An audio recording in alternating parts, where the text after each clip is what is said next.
This conference will now be recorded. All right. What we're going to talk about are all the different websites and things that you need to have a complete file to get the transaction closed.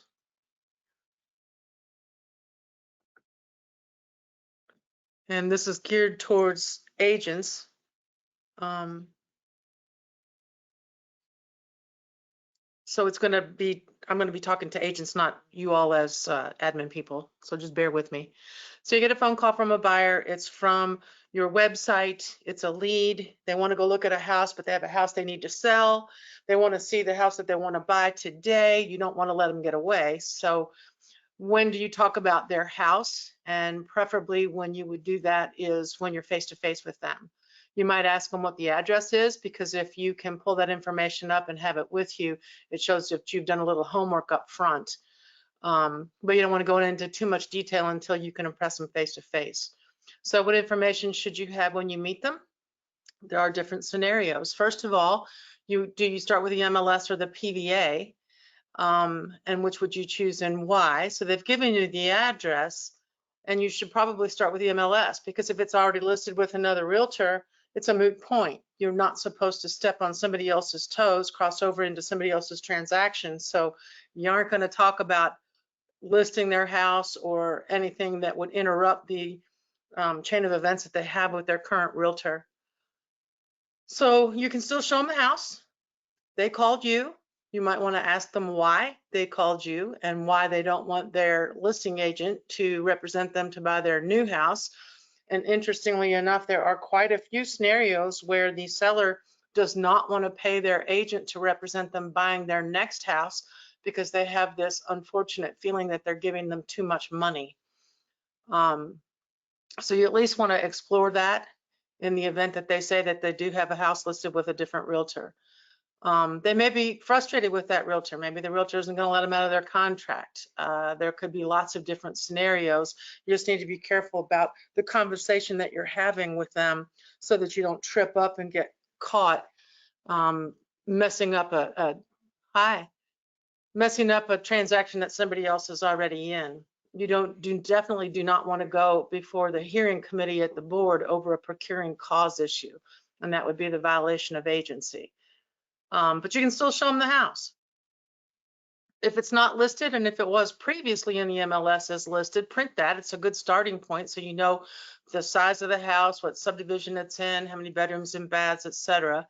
Whether it's sold, if it did, what for, if it's an expired listing, what's wrong with it. And then I would pull up the current actives, the pendings, the recent solds, what's going on in the neighborhood. I'm not going to talk price about their house because I haven't been in it, so I don't know the condition of it. One of the things I like to take is the presenting your home for sale.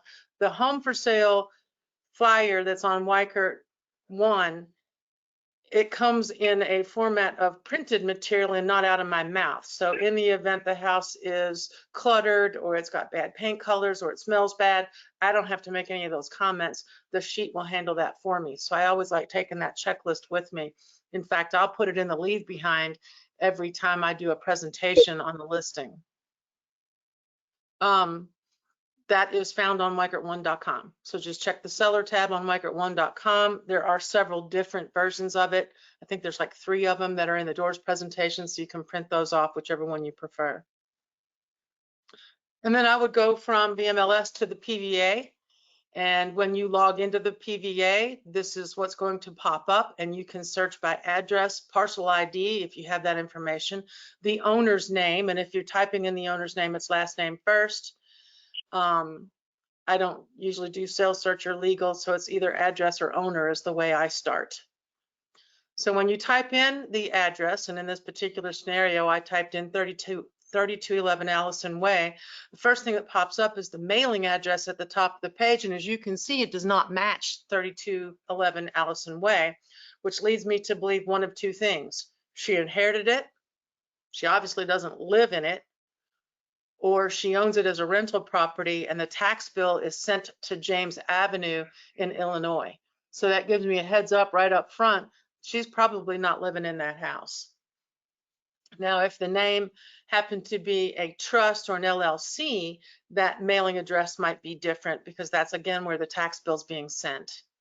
So then the other thing to be really careful about is looking at who owns it, because you want to make sure that the people that are signing the documents, whether you're representing the buyer and or a seller, that those names match, because that's really important.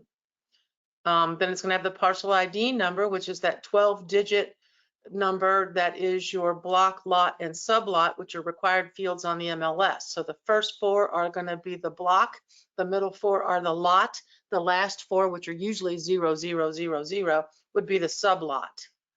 Then it's going to break down the land value and the improvement value, which means any of the buildings erected on it. And then it's going to give you the assessed value, the approximate acreage, and then you can see the deed book and page is actually a hyperlink because it's in blue. So you can click on it and see who actually owns the property. So if you click on it, and this is a different one because it's a different conversation, but you can see that it's recorded in the Jefferson County Clerk's office. And in this particular case, I went on a listing presentation, and when I pulled up the PVA, it had Gary Haley and his wife's name on the PVA, and only Gary was at the listing appointment. And he said, yes, I'm in the process of getting a quitclaim deed. In our divorce, I got this house, she got the one she's currently living in. So right before closing, I went into the PVA again to verify that the quitclaim deed had been filed, and sure enough, it had. As you can see, Gary Haley is now the primary owner, and his wife signed this quitclaim deed, giving her interest up in the property. Marie Haley's name is at the bottom of the page. You can see it's a quitclaim deed at the top. Therefore, I know I can go to closing with just Gary because he's the sole owner of the property. If there was no quitclaim deed, Don? He would have had to go to closing if the quitclaim deed had not been filed, because the original deed would still stand. Would you get that deed? Can you pull that deed up by hitting that? Yes. That hyperlink took me straight to the deed. And in fact, if you go into the PVA, it'll have all of the deeds previously a few years back. So the deed from when they bought it, the deed from when it was in their name, obviously, and then the quitclaim deed. And then you go back and verify that the deed actually got transferred at closing. So now the new owner's deed is in there too. So all three were hyperlinks. So could you do that if you were suspicious of? Absolutely. It's great homework to do it. If you're suspicious, you go into the PVA, that's where we start, and you can click on the hyperlink to see who owns the property. Absolutely. I'm going to show you another trick here shortly. All right, so if I click down on the PVA, it has a link into Logic as well. And as you can see in the upper left-hand corner, it says labels and aerial. And this one is going to be what pops up first. So it's like the base map. And you can see that the address that I typed in is highlighted. So here's Deerwood, and it has the deed book, the page, the assessed value on it, and the address, because I clicked that labels button and checked off the appropriate boxes of the information I wanted. And then I print this and keep this in my file. Part of the reason why it's so important to look at the plat is because a lot of times, especially in St. Matthews, the Highlands, a lot of these developments had alleys that were supposed to go behind the lots. And then over the years, the alleys either didn't get finished or they were closed down, and they would deed the property to the adjacent property owner. So in that event, if this little strip right here was a long double wide red strip, it would look like an old alley, and you can take your cursor and click on it behind it and see who owns that property. Okay, so it's not a bad idea when you're pulling this up to just click on the adjacent properties to make sure they don't own anything next door, especially if you see something that's a vacant lot, because it might be that they own both parcels, and you want to make sure, if that's what they're selling, that both parcels are listed not only on the listing agreement, but more importantly in the purchase agreement, so that the closing attorney knows to transfer the proper properties that everybody thinks that they're buying and selling. So this is really important. I'd print it and put it in my file. when you go into logic.org, which is strictly for Jefferson County, there are several things that you can do. One, I'm going to verify the lot dimensions. I'm going to verify the sewer connection. I'm going to verify what buildings are on it, the topography of it, the zoning can be verified there, as well as the floodplain. In this particular case, when I pulled up lot 27, which is where the pin is in the middle of the page, if lot 27 was actually 7, I'd want to know, if I'd never been to this property, that lot number 7 adjoins this power plant looking thing, because that's obviously going to affect the value of lot number 7. Also, you can see where the streets are as well. So is this some sort of an easement in here to get back into this? So these raise some questions before I ever walk into the door to meet with the seller. And I'm going to see this more clearly on the aerial than I am on this base map. So I think looking at both is really important. Once you are here, you can click on this, and I can't get the screenshot to show you exactly, but when you click on, say, lot 24, what happens is this pops up. It's going to have little icons at the bottom of them, and you can click on the different colored icons. The first one is the land development report. And so I print this off and put it in my file folder as well, because it's going to show me the zoning is R4. It's going to show me what the subdivision is. It's going to show the deed book and page number. It's going to show whether or not it's in a historic preservation, which is a required field in the MLS. If it's in a preservation district, I need to know. And I do all of this because I don't want it to set up a red flag where somebody can come back and say, well, you should have known and you should have disclosed. So the more homework that I can do,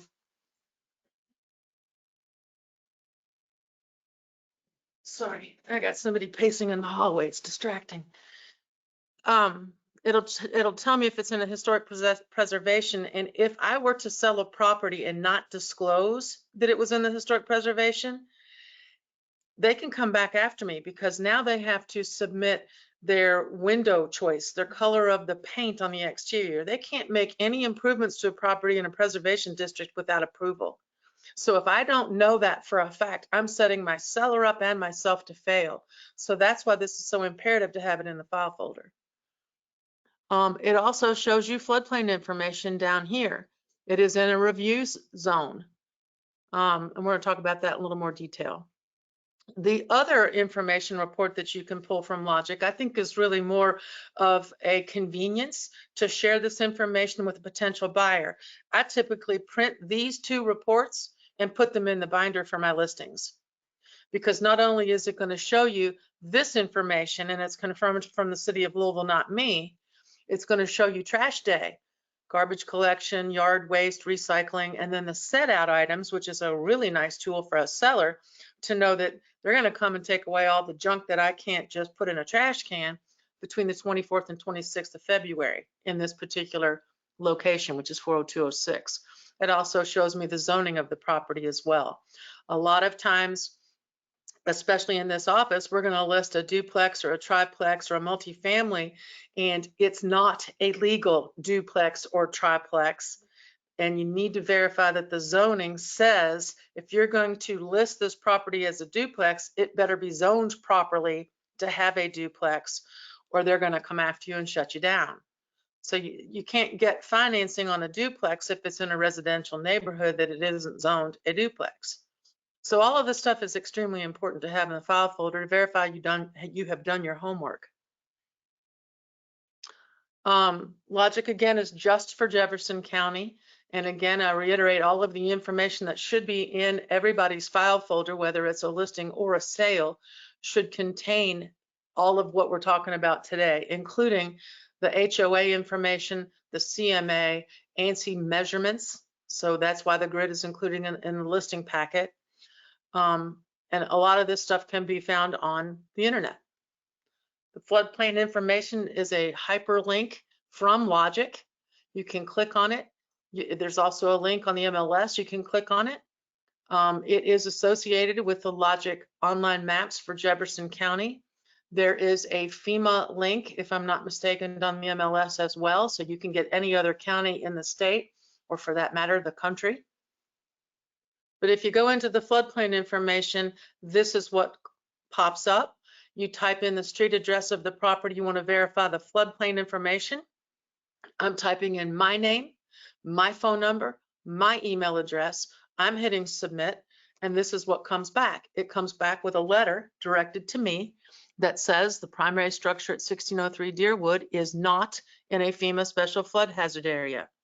If it was deemed to be in the floodplain, the MLS rules dictate that I have to put this letter in the MLS to show people that it is truly in a floodplain. So in the event we ever list a house that's in the floodplain, the staff knows that they need to upload this document, but it should have been in the agent's file to begin with because they should be doing their homework. Again, that's part of the listing packet. This is the second page of that printout that MSD sends to me, and it'll tell you all of the different zones that it could fall in. And just because there's not a creek nearby or a river or a pond or a lake doesn't mean that there isn't an MSD runoff area that is subject to flooding, such as under the viaducts near U of L.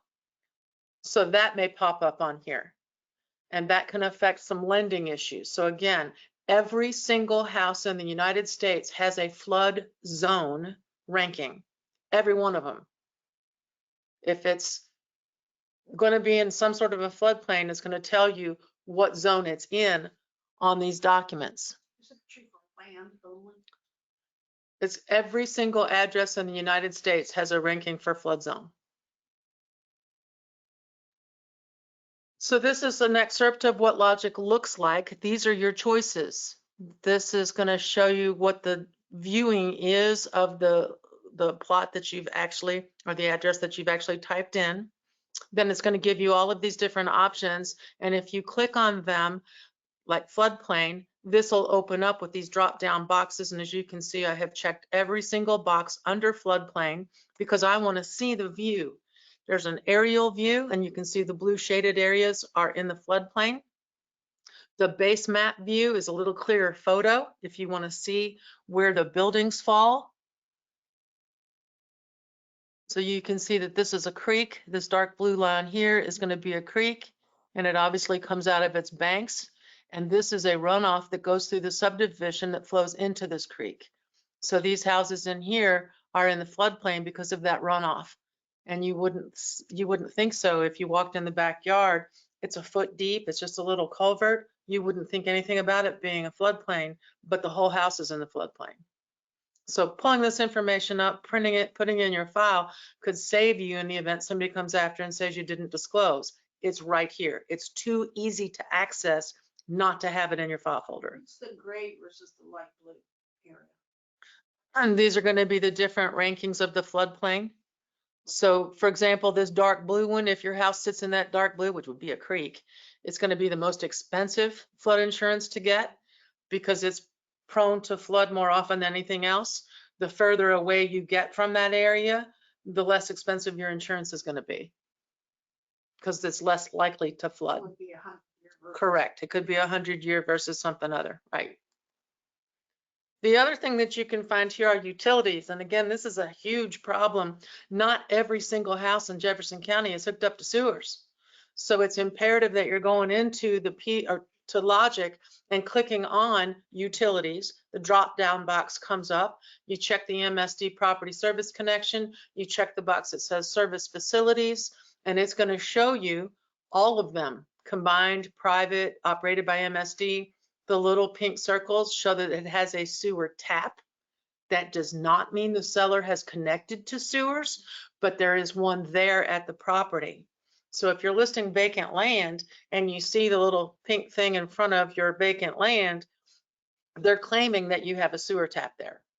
If you don't see it, it's going to be expensive, if it's possible at all, to run the sewer line from where it ends to the property, which may or may not be possible. So it's a red flag. So again, verifying this information, it's a touch of a button, and I think it's imperative you print it and put it in your file folder. The dark red lines, these are arrows actually, that show you the direction in which those sewers are flowing. In the event you're talking about a property that you may want to develop down the road, pulling up where these sewer lines are and where the flow is going to direct you to where the pumping stations are. So that could be really helpful when you're trying to determine if it's going to be easily accessible to develop a piece of ground for development.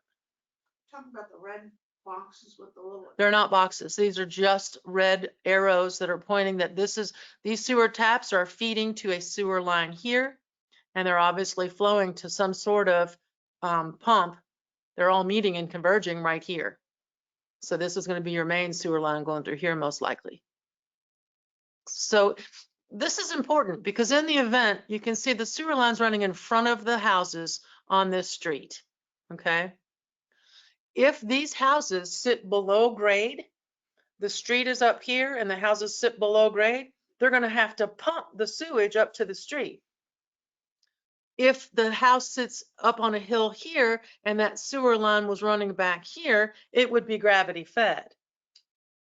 Okay, so knowing which way the sewers run, whether it's in the front or the back of the house, can be really helpful. Sometimes the sewer lines don't run through the house, they may run through properties. So then you can see whether or not you can build a garage if the sewer line's actually running through a property. So again, this is really helpful information. It's in at your fingertips and it's free. And there's no login for logic.org. The other thing you can determine from Logic is the elevation. This is a screenshot. This is Zorn Avenue right here. And as you know, as you're driving down Zorn Avenue toward the river, there's a cliff on the right-hand side. Well, this is showing you that cliff. The tighter the lines are, the steeper the hill. So as you can see up here on Green Ridge, this is a flat space up here, and it rolls downhill towards Zorn Avenue. So now you can see the elevation. So again, say this was an undeveloped piece of ground. It was just one great big square with those yellow lines in it. You can see that this is going to be where all the houses can be built, and this may become very difficult because of the steep incline. Again, the closer together they are, the steeper the hill. Wealth of information. All right, so then you want to go to the Jefferson County's clerk's office and you're looking for the legal records. Say, for example, your seller says, I really need to get out of here and I need to get out of here fast. I haven't paid my mortgage payment in a couple of months. That should be a red flag to you. A couple of months usually means more than a couple of months. So you can go in here again. It is free. There is no login. You click on it. You click on legal records. This is what pops up. It's a goofy layout, I'll give you that. You come down here and click on online land records, and then this is what pops up. And then you can type in the last name or first name of the person whose house you're concerned about, and you can pull up everything you want to know about that person. If you go in and type my name, you're going to be there for hours, because every time I closed on behalf of a client over the last 30 years and signed a deed, my name pops up because I was the attorney in fact for so many different people. Okay, so all instrument types, type in Bartholomew Allison, is going to have everything in there. It's going to have a divorce decree possibly. It could have every deed for every house I've ever owned. It could have the power of attorneys for everything I've ever signed off on. If I was paying child support, it would have that information in there. If I had been sued, that could be in there. It's a wealth of information. As you can see, it's in alphabetical order. You can scroll down here and get very specific with what you're looking for. I typically do all instruments, and the reason being is because I'm looking for everything I need to know. I'm going to see deeds. I'm going to see mortgages. I'm going to see mortgage releases, so I know that they've refinanced. If they haven't released and there's 2 mortgages on there, then I know they probably have 2 mortgages because there's no release that goes with the other one. And you can click on all of them and look at the view. You can look at the entire document from the county clerk's website. In this particular case, there's a lis pendens, which means foreclosure. So if I go in because my client says I haven't paid in a couple of months, the lis pendens is typically way more than a couple of months. Pre-foreclosure is usually 3 to 4 months. Liz pendants, and I pulled up one yesterday. They had a Liz pendants from 2019. And because of COVID, that stopped. So now they're reenacting all of this stuff. So the Liz pendants is probably going to go to the commissioner's sale courthouse door. Okay, so that's where you find this information, the Secretary of State's website. Jefferson County only. Okay, there's going to be different websites for different counties, and I've never played on any of them from any other county than Jefferson, but that's what this one is. You also can find condo information at the county clerk's website. Instead of typing in Bartholomew Allison, I type in Highwood or Harmony Place in this case, and then all of the condo information is going to pop up. Now, if you remember, I had all instrument types highlighted. If I want just condo docs, I can choose the specific docs that I want. The problem lies with the fact that I don't know what they're all called. So I leave it as all instruments and I'll look at it all. The problem lies with the fact that you're going to get every deed of every owner of a condo in Harmony Place when you type in Harmony Place. So I'm over here looking at the count. If I'm looking at something that has 92 pages, that's probably going to be the master deed and some other pertinent information that I want. And the reason why I'm going here is because if I can pull up everything I need from here for free, I don't need to go into HomeWise and pay them $125 to get all the docs from them. All I need now is the seller condo certificate because I can get the docs from here. If they've been recorded in the courthouse, I can pull them. So keep in mind that Flex, if you go to the MLS dashboard, has all of these various hyperlinks that are in blue. Actually, Internet Member Services is purple because that is just for realtors. But the other ones are hyperlinks that'll take you to all of these various sites. All of the PVAs that have contracted with the board are there. Local Preservation District information, KIPTA, et cetera, is all right there.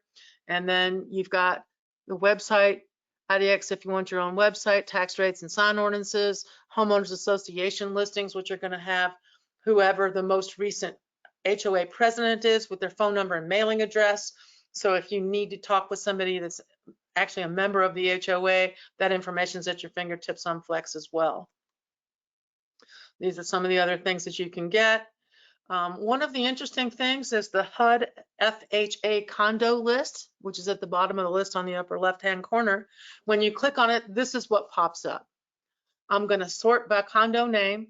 I have to fill in all of this information, not the begin and end date, but it has to have the name, the city, the zip code, and the state in order to pull the correct docs. So when I fill that in, it's going to give me the information that I need about that. Hold that thought. We'll get there in a minute. Tax rates and sign ordinances. This is another hyperlink, and you can see who the mayor is and what the tax rates are. So when you are filling out a listing agreement, Jefferson County is going to be 0.9. This is where you're going to go get the 6th class city or the 5th class city tax rate for that specific place.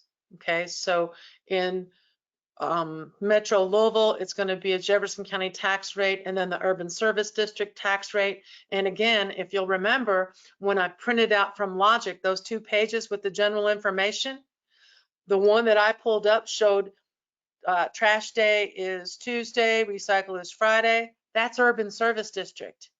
If those trash days weren't there, it's not going to have that information because it's not part of the city Urban Service District. PVA ain't going to have that information. So it's another way to verify whether you're in the city limits, Metro Louisville, or outside the city limits. So if it's outside, you can pull this up and see that Brownsboro Farm number 12, the tax rate is 0.26, and it tells you the signs are permitted on the property and the open house signs can only be displayed during the open house. So now you know when you can put up your pointers. So again, these are the various tax rate hyperlinks.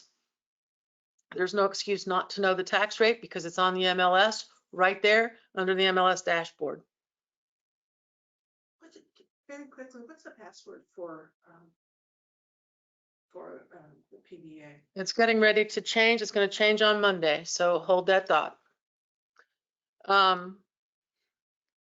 This is a printout of the Jefferson County breakdown of the taxes and the small cities in a much easier one-page format. They are posted around the office, so you can easily go and find this information. But again, this is on the MLS. It's just a click of a button, and this is what pops up. So the urban service district is going to be 0.13. So it's 0.9 for the county, 0.4 for the city, for 1.3. Okay, so it's going to be 0.9 if in Jefferson County, and if you're near Anchorage, it's 0.33 for the Anchorage tax. Here's a little printout of the HOA information. Again, it's going to have the contact of the HOA person who you can get your information from. For example, you've got Paragon on here several times and phone numbers of who you can call to get that information. More often than not, they're all leaning towards HomeWise, which most of the management companies are using, so they don't have to fool with any of this. And you pay a pretty hefty fee for that. The other website that I find really interesting, has good information, is RPR. This is the Realtor Property Resource. It is strictly for realtors. It is an NAR provided website for the entire country. So if you have somebody living out in LA and they want to know what their house is valued, there's an AVM, an automated valuation, in RPR for every single address in the United States. How up to date is it? Pretty up to date. They're taking the information from MLSs all around the country, but they also have access to most of the county PVAs. So they are taking, again, remember, it's computer generated. So when I listed Pendleton, I went into the RPR and it didn't reflect the fact that the whole house had been renovated 2 years ago with new roof, new plumbing, new electric, new HVAC, new kitchen, new bath, new flooring. Everything in that house was redone. And so when I started going in and altering all of these and bringing RPR up to date, it changed the AVM automatically. And now the AVM and RPR reflects my listing price. As a realtor, I can go in and make those changes. So once you're into RPR, these are the different reports that can be created. You can go in and play with it. You can't screw it up. There are several different things you can do in here. I highly suggest you don't print every page because it goes on forever. But if you click through it without printing, you can find out this information, for example, that Highlands Middle School is not a very well rated, but Atherton gets an A, Bloom's a B. So if you've got a buyer interested in a specific house, you can quickly go to the RPR app on your phone, pull this information up, tell them what schools they're in, and the rating is right in your face. So instead of going to the Jefferson County Board of Education and walking through typing all that in, this is at your fingertips on your app through RPR. It also shows the mortgage records on RPR. It'll tell you how much they borrowed and when and from whom. If there's a second mortgage, it typically will show up here as well, because again, this is being fed by county court records. So anything that's filed in the courthouse is going to be picked up by RPR.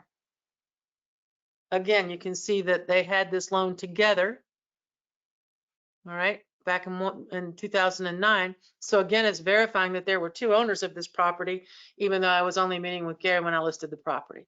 So again, it's just another tool to help you determine who owns the house and who should be signing the deed. And in this particular case, my question was, I'm going to need Marie's signature. And he said, no, you're not. It's going to be a quick claim deed. All is well. Smoke detector ordinance is required by law just in Jefferson County. It is an ordinance required by Metro government. And again, this document is on the website under the MLS dashboard. It is going to tell you that it has to be installed between pending and closing, and that it needs to be installed outside of rooms where people sleep. Okay. The fire marshal, when I made the phone call to him to verify all this, is talking about the fact that they really want one at the foot of the stairs in the basement if it's finished, and they want one on each level of the house, even though there's no one sleeping in it. But the ordinance says outside sleeping rooms. The big one is they have to be installed, not slid across a closing table, and it has to be done between pending and closing. What if a person had just changed it just before? Doesn't matter.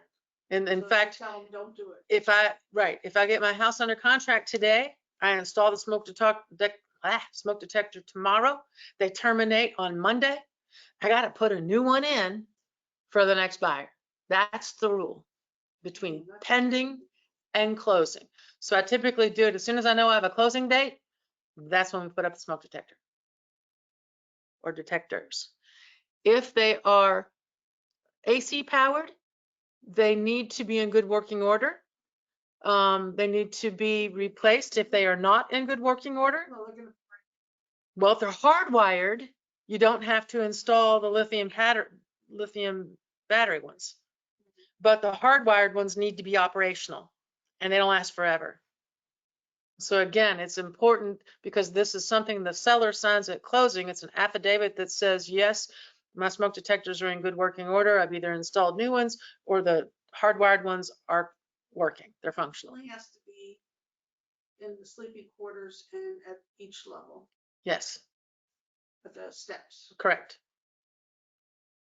All right. This is an interesting thing. It is so easy now to find people on the internet. In fact, if you Google Allison Bartholomew, my phone number is going to pop up. It just is. Not yourself. My cell number will pop up. If, for example, yesterday, I set this place up for a showing.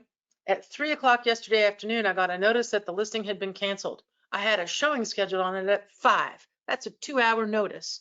The listing agent didn't call me. It just came through showing time. It says this listing's been canceled. So I'm thinking my buyer is ready, willing, and able. They want to buy this property. So I went in here, I pulled it up, I clicked on the tax info, and I got the name of the person who owns this condo. That easy. She lives in Missouri, in Mexico, Missouri, on Providence Street. So then I went to Forewarn, which is the app that we talked about last week, downloaded on my phone. It says you can look for a phone number. So if somebody's calling you to meet you at a house or they're at an open house, you can type in their phone number and get their information, or you can search by name. So I typed in her name, Mary Clark. She lives in Mexico, Missouri. I got 10 results for Mary Clark in Mexico, Missouri. She's 75 years old, but look, the first address matches the tax bill that I pulled up from the MLS. So I clicked on Mary Clark on Providence Street and I got her phone number. Phone records, address history. There's her phone number. I called her yesterday at the 573 phone number. She answered the phone. I said, may I speak with Mary Clark, please? She said, this is she. I said, I have a showing today at 5:45 on your house and it's been canceled. And she said, oh, they just canceled it and relisted it. You can still show it. I guess technically I should have called the listing agent, but given who the listing agent was, I knew it'd be a whole lot easier to reach her. My point is, if you're looking for expireds, canceled listings, or a previous sale, you can go to the MLS, click on the tax record, find the person, type it into your Forewarn app, and call them. This took less than a minute.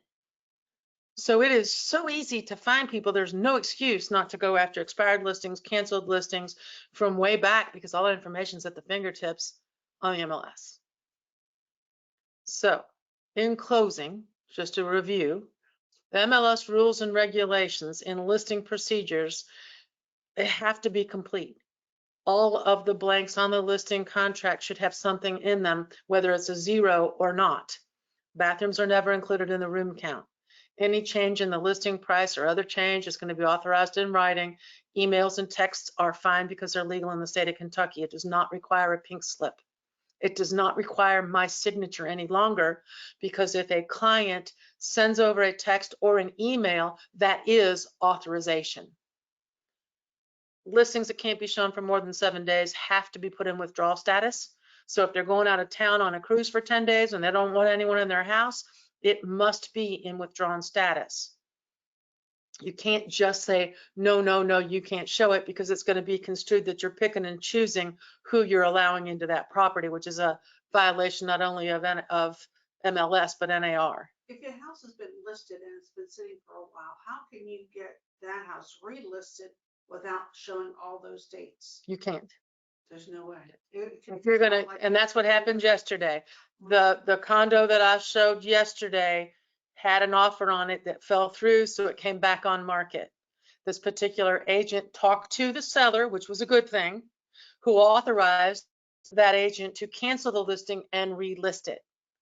If she had said, I don't know what happened, then obviously he would have broken the rules because he made a change to the listing without her authorization. So at least I know he did it by the book. But you can change it in the MLS, cancel it and relist it. But now it says 0/90 days because the cumulative days will show.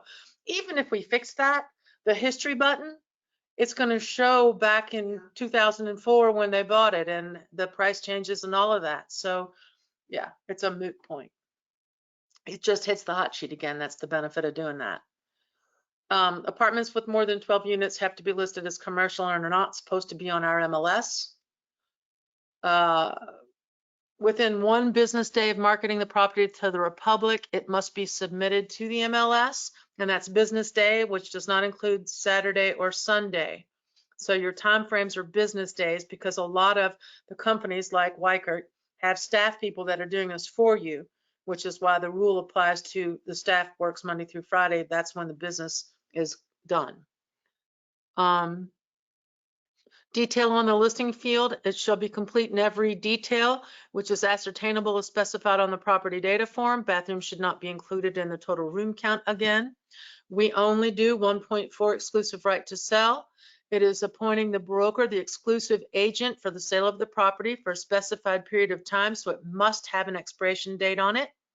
The listing broker is entitled to a commission if the property is sold by the owner, by the broker, or anyone else. So if your seller turns around and sells it to their neighbor and you have a viable listing agreement in place that has not been canceled or expired, you are due your commission. And it says it in the body of the listing contract.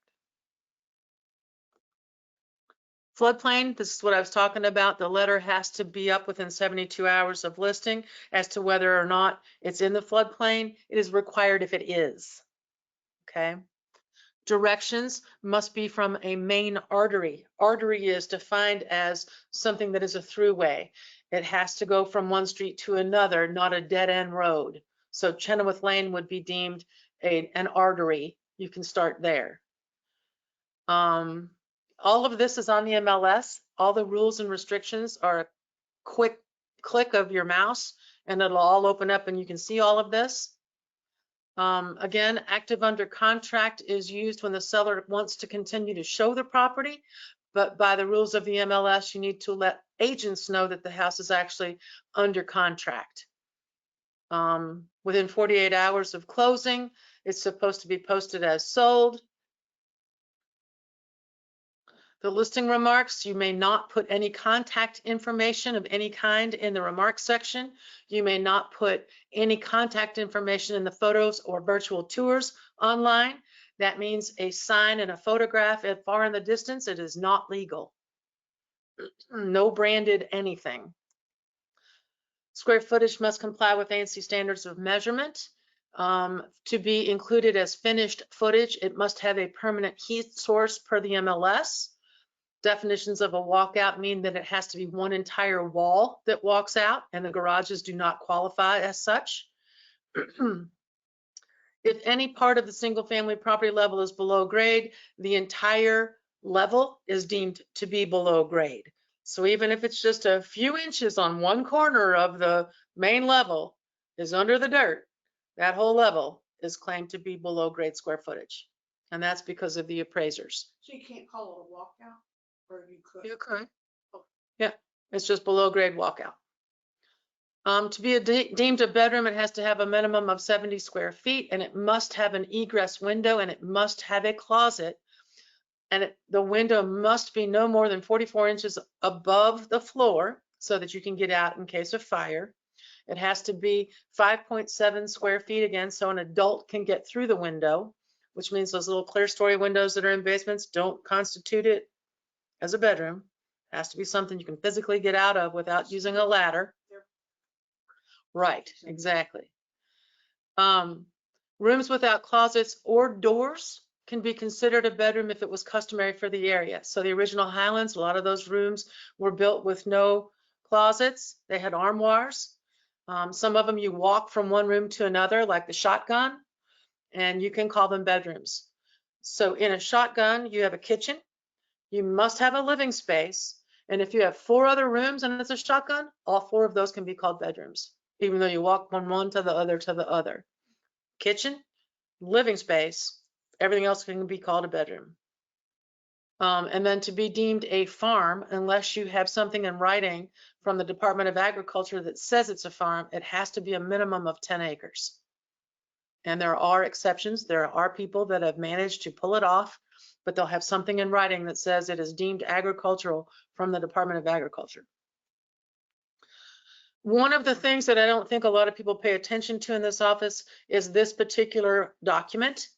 And it may come up that it is more important again, as it was in 2008, 9, and 10. You are obligated per the Code of Ethics to disclose pertinent information that might affect the ability for the buyer to actually close on the property. In that event, it is typically a short sale or a foreclosure. It could take a long time to get a short sale or a foreclosure to the closing table. And if you do not disclose that your seller has pending litigation, whether it be lis pendens or an IRS lien or something to that effect, that they can't give clear title to the buyer, it could end up costing that seller a lot of money and come back to get you as well. So this document's important. If you have any inkling that the seller could be in some sort of distress, these questions, you can lay it off on me. The broker wanted me to ask you these questions. It's a safety net, not only for me, but for you as well, Mr. and Mrs. Seller. They got a mortgage on the property, they've got an equity line of credit on the property, they've got an IRS lien on the property, all of which you can find because you went to the Secretary of State's website, County Clerk's office, sorry. You've seen it. That's going to prompt you to ask these questions. Are you current on your mortgage? Well, I'm only a few months behind, but you saw the lis pendens in the County Clerk's records. You know it's more than a few months behind. That is a lawsuit.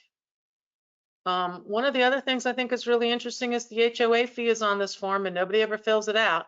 If you are behind on your HOA, especially with a condo, HOAs now get paid first above the mortgage. They're going to pay the tax man. They're going to pay the condo first, and anything left over then goes to the mortgage, because they don't want these condo regimes to fail because people haven't paid their HOA. And condos have the ability to file a lis pendens against an owner for lack of paying the HOA. So I've seen it in the commissioner's sale where it's a $5,000 lien on a $200,000 condo because they opted not to pay the condo fees, and the condo sued them and filed a lis pendens, a foreclosure, and they can take that property. So for $5,000. So this information is really important, that if you have any sort of suspicion that something's not quite right, ask them these questions. Back in 2008 and 9, I would ask if they got a foreclosure notice, and invariably they would say no. Well, I know they did. That's why I was sitting there. But when things get rough, people just throw those envelopes in the trash and don't open them. So they may not know that they got a notice of foreclosure from their bank. They just thought it was another letter that says you owe me money. Just a real quick reiteration that this line 14 is the percentage of the commission. Line 26 is how much you're offering just to the buyer's agent. So it should be 6 on line 14, 3 on line 26. And then down here, I am the principal broker at the bottom of the page. And on page 2, line 75 needs to match the top of the page on line 1. So that should be a 6%, not 3. If you write half the percentage on line 75, the listing agent isn't getting paid because you have offered on line 26 the other agent to be paid. Okay, so it should be 6, 3, 6.